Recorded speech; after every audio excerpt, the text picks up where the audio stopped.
Rashad, why you didn't Anyways, hit me up? What's up, Rashad? Hey, Rashad. What's up, Rashad? Thank you, Rashad. brother, I love you, brother. Trump lit What's up, in it, Rashad? yeah. What it do, boy? Hey, Yo, what's Rashad. up? This is Phil Lewis, president of the Washington Association of Black Journalists. What's up, Rashad? Hey, Rashad. Is the highest it's been since the pandemic. First of all, you know I gotta shout out my guy, Phil Lewis, my brother, friend of the channel, and things of that sort. Shout out Phil Lewis as always. This is from Finance, Yahoo Finance. Okay. The black unemployment rate is at the highest that it's been since 2021. Here's why that's a bad sign for the economy. The unemployment rate for black Americans hit 7.5% in August, which some economists says is a canary in the coal mine. This is written by Emma Ackerman, and here we go. Unemployment for black Americans is at its worst level since the pandemic, with some economists seeing the latest results as a sign of worse things to come for the U.S. economy. The unemployment rate for black Americans hit 7.5% in August, according to seasonally adjusted data released Friday by the Bureau of Labor Statistics. Its highest since October 2021. More than double the rate was seen of that for white workers. Some possible reasons include federal job cuts and tariff-fueled economic uncertainty. Meanwhile, the unemployment rate for black men at 7.1% was slightly higher than the 6.7% unemployment rate for black women in August, though black women have seen bigger employment losses since the first quarter of the year. Black teens of both sexes, ages 16 through 19, had an unemployment rate of 24.8%. It's not a great thing for the country's economic well-being, quote unquote. What we typically find is that unemployment rates that you see for for blacks, particularly black males, are a telltale sign of the direction of the economy and what we expect to see hit overall in the next few months, said Gary Hoover, economics at Tulane University. Banga Aguilar, chief economist of the left-leaning Center on Budget and Policy Priorities, similarly sees black unemployment as a quote-unquote canary in a gold mine. He added, quote-unquote, if it's steadily starting to pick up, that portends that the economy might be headed toward a downturn. Tough market. The country's border unemployment rate had been hovering around 4% and 4.2% since May 2024, only to crack out of that narrow band and hit 4.3% in August, bruising job reports, which showed the U.S. economy added 22,000 jobs that month. That was far below 75,000 positions economists had anticipated. Yikes. Revised numbers also showed that the economy shed 13,000 jobs in June, the first net loss since 2020. Downward revisions to jobs number included the July's job report, which showed fewer than expected monthly gains, led President Trump to fire his former BLS commissioner, Erika McEnteffer. Other signals of a tough labor market around: the unemployment rate for workers above the age of 25 with a bachelor's degree, for instance, also is at its highest since the pandemic, and there were more jobless Americans than available positions in July for the first time since April 2021.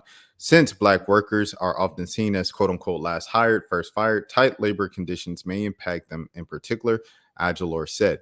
Some of the job losses for black workers can also be explained by the sector-specific trends. For example, black workers made up nearly 19% of the federal workforce, which has been significantly reduced since President Trump took office. Get a government job, it's got good benefits. If you know, you know. The federal government is down 97,000 jobs since January, according to the Labor Department.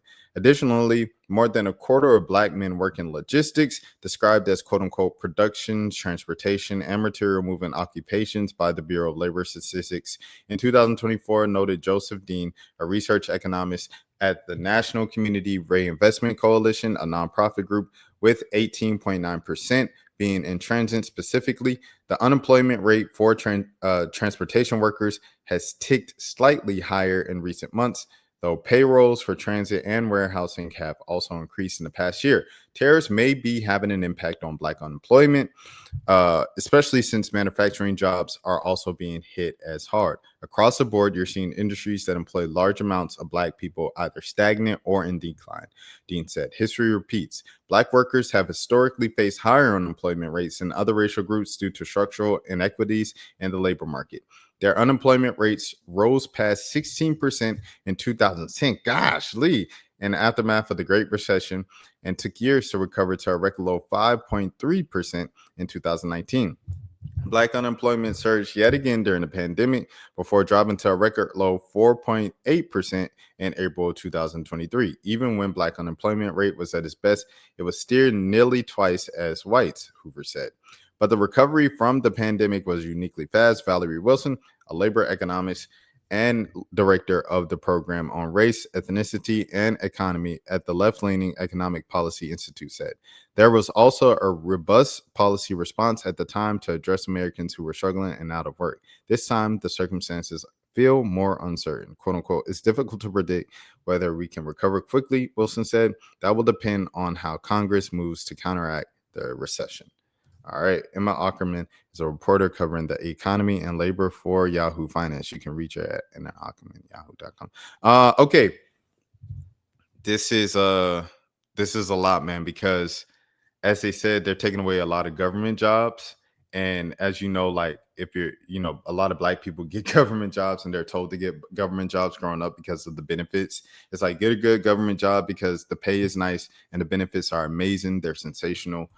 Another thing, labor, a lot of, get a trade, do this, do that, kind of work in a warehouse, get a warehouse job. That's also a popular thing. I'm not sure if just for Black people, but I think for like a lot of people, especially men and stuff like that, are those, warehouse jobs and things of that sort. I think with the AI, with these robots, these little machines moving stuff around the warehouse and just delivering things on trucks, and now having self-driving vehicles like the little self-driving Uber and stuff like that. Like it's just so like self-driving delivery from Chick-fil-A and robots, you see them around cities and stuff. It's so weird, bro. And as you know, I'm 100% against AI and robots and stuff like that because people need jobs, bro. At the end of the day, people need jobs, dude. And I know that we've had like crazy technology advancement in the past, and we continue to have it, and we've always found a way to kind of bounce back from it. However, it gets to a point, dude. Like it gets to a point, dude, and humans need work, bro. Like humans just honestly need work. I remember like they said that record low mark in 2023. I remember because the Biden-Harris administration was like making a big deal of it. Like Black unemployment's been at an all-time low. It's been at an all-time low. And it was something that they were talking about a lot. Now with the elimination of all these jobs to kind of rearrange and save the salary cap for the United States of America, he's kind of running the country like a sports franchise, the salary cap, you got to cut the cap. So let's get rid of this big contract and move it over to the Brooklyn Nets. They'll absorb anything at Brooklyn. What I'm saying? That's kind of he's moving the country, and it's like these are real people. And if you don't have other jobs, if other jobs haven't been created in place of that, then you're just getting rid of, trying to cut down on American debt that kind of seems inescapable in my opinion. But you're trying to cut down on American debt for the sake of just cutting down on American debt. But like the people are starving. The prices are higher than ever, and the jobs and the pay is lower than ever. So how does that work out? How does that balance? I don't know. I do not know. So in terms of that being a bad sign for the economy, the economist from Tulane University, he was the one that said, like, we usually look at the younger Black, particularly Black men demographic, to see where the economy's going next, because it all kind of starts with them and stuff like that, with the more hands-on jobs and things of that sort. I thought that was very interesting. I never heard that before.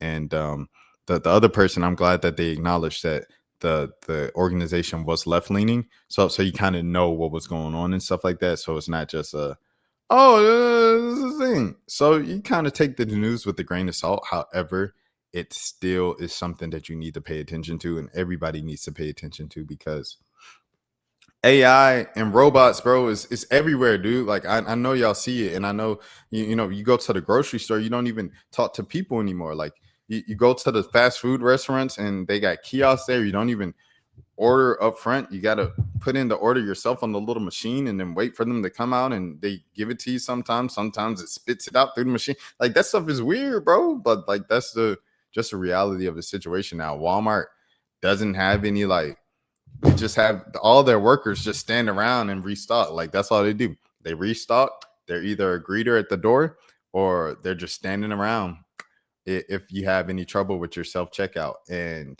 or trying to make sure you don't steal at self checkout. It's just there's the jobs are cutting down more and more, bro. Like y'all know, some of y'all might not know, but I work in media, and a lot of media places are getting cut down because people trying to like kind of lean a little more AI in that field and stuff like that. Like it's an ugly thing. Like graphic designers and photographers, you know, AI is trying to replace them. AI is trying to replace things. Who was it? I think it was maybe Essence. It might not have been Essence. It might have been Ebony that had an AI reporter give the news. It was a news report. And hold on, let me see if I could find this. Ebony AI reporter. Because someone was like, I know this isn't AI. And I wish I would have seen it, bro. I ain't gonna lie to you. Let me see. Who was the securing the world of Technology has become I don't even know what this is. Oh, this is a panel. Was it Ebony? 10 black AI influencers to watch out for. Well, I don't want to look out for some AI influencers, bro. Like, come on, bro. This got to be a joke. This got to be like done in jest. But yeah, it was a whole thing. I ain't about to follow no man. When they got the little AI things, bro, them little jokes and stuff like that. Y'all ever seen the ones with the babies? They got the ones with the babies, bro. And it just be so goofy to me, dog. Like, I don't care about no babies talking like no adults. You know what I'm saying? Like, this is what's getting rid of people's jobs, bro. Is for you to see a baby say, "Oh, I don't want to work a job." Man, nah, bro. We ain't doing that, dude. Who was the AI reporter, bro? AI morning news reporter. Morning news reporter. Is this news reporter is AI generated? Should we be worried? Get even Adam Mossam is a Canadian. Welcome to Channel 1, Oh, this the AI reporter? This man has the video intelligence. a new way of consuming, reporting, and thinking about the news, powered by artificial intelligence. Oh, that's crazy. Oh, heck no, bro. Heck no. Hold on. Let me get the camera right. In the meantime. That's crazy, bro. Nah, see, I ain't doing that, dude. I ain't going for that, bro. I'm gonna move on to the next thing in the meantime as this comes back up. Another thing, I started off with saying I don't think Anicia and Forbats is an actual. Oh, hold on. Let me get the camera right. It's all the way over here. I don't think Anicia and Forbats actually got married. Another thing, Cash Cobain said that he just talked to Jay-Z on the phone, and Jay-Z was like, I don't have an album coming out. So there's that as well. For those of you who were looking at like, did Cash Cobain just break the news that a new Jay-Z album was coming out? And it went viral and stuff like that. And it was with Eddie Will. And I was like, I find that difficult to believe that Jay-Z's announcing his next album and the album rollout starting with Cash Cobain announcement on the podcast next to Eddie Will. There's that. Okay. Yo, what's up? This is Phil Lewis, president of the Washington Association of Black Journalists. What's up, Rashad? Rashad, why you didn't hit me up? Hey, Rashad. What's up, Rashad? Thank you, Rashad. Brother, I love you, brother. Front leg What's up, in it, Rashad? yeah. What it do, boy? Hey, Rashad.